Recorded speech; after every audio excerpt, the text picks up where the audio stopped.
ምዕራፍ 3 ቁጥር 16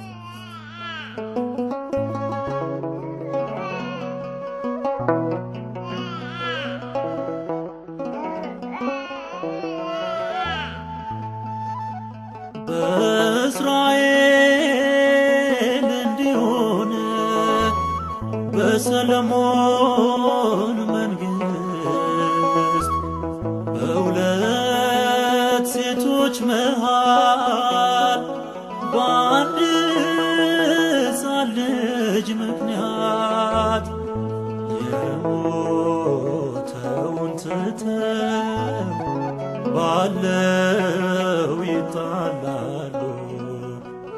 ይህችም ሴት ያችም ሴት የኔ ነው እያሉ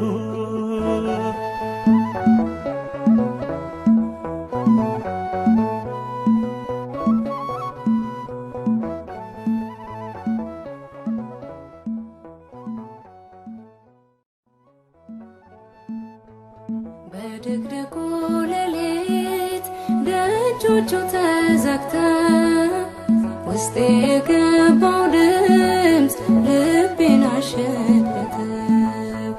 ልጄ ልጄ ያለች ብትጮህ ሰምቼ አብሬያት አዘንኩኝ እንቅልፌን አጥቼ። ንጉሴ ሆይ ሺህ ዓመት ንገስ፣ ፊት አልቆምኩም በሐሰት ክስ። እውነት አለኝ ተበዳይ ነኝ፣ ያንተ ፍትህ ምታኖረኝ። እግዚአብሔር አለ በዙፋኑ፣ ንጉሥ አለ በዙፋኑ። ይፈርዳል አይፈርድም አዘኑ፣ ይፈርዳል አይፈርድም አዘኑ። እግዚአብሔር አለ በዙፋኑ፣ ንጉሥ አለ በዙፋኑ።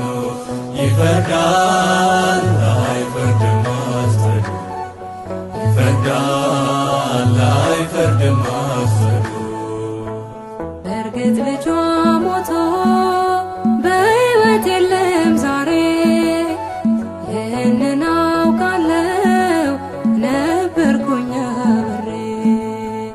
ምናልባት ሕፃን ከመሰላት የእርሷ፣ ንጉሥ ሆይ ስህተት ነው ውሸታም ናት እርሷ።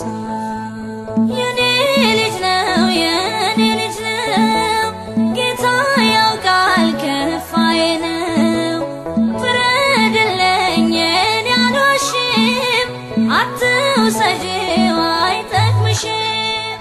እግዚአብሔር አለ በዙፋኑ፣ ንጉሥ አለ በዙፋኑ። ይፈርዳል አይፈርድም አዘኑ፣ ይፈርዳል አይፈርድም አዘኑ።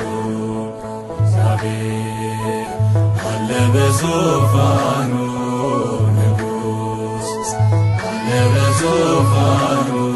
ይፈርዳል አይፈርድም አዘኑ፣ ይፈርዳል አይፈርድም አዘኑ። ንጉሥ በአእላፍ እስራኤል እልፍ ጉዳይ አለው፣ በዚህ ጊዜ ያጠፋ። ምናልባት ግን ሴቶቹ እንደሚሉት የሚከራከሩበት ሕፃን ይሄ ከሆነ ሕፃኑ በሰይፍ ለሁለት ይሰንጠቅ፣ የበድኑም ክፋይ እኩል ይድረሳቸው።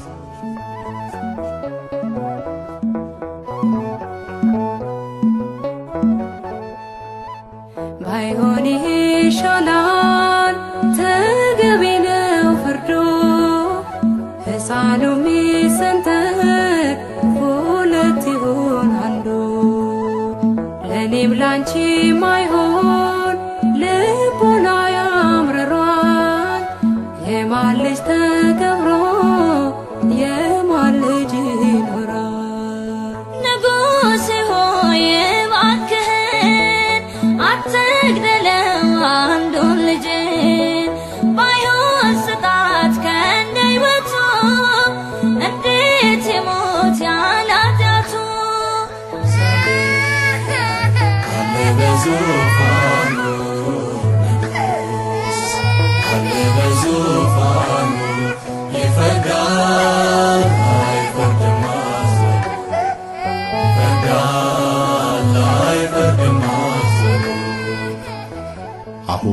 የሕፃኑ እናት በግልጽ ታውቃለች። አንደኛዋ ሴት በሕፃኑ ላይ የተፈረደበት የሞት ፍርድ ሲያስደስታት አይተናል። ሁለተኛዋ ግን ይህን የሞት ፍርድ በጭራሽ የማትቀበለው ሆኖ አግኝተናታል። በዚህም የተፈጥሮ ጠባይ ሕፃኗ ይሙት እያለች ስትጮህ የሰማናት ሴት በርግጥ የሕፃኑ እናት መሆኗን አረጋግጠናል። ስለዚህ አሁን ፍጠኑና ይህን የሚያምር ሕፃን ከዚህች አመፀኛ ሴት እጅ ላይ ነጥቃችሁ ለእውነተኛዋና ስጡልኝ። አለ በዙፋኑ ንጉሥ፣ አለ በዙፋኑ ይፈርዳል አይፈርድም አትበሉ፣ ይፈርዳል አይፈርድም አትበሉ። አለ በዙፋኑ ንጉሥ፣ አለ በዙፋኑ ይፈርዳል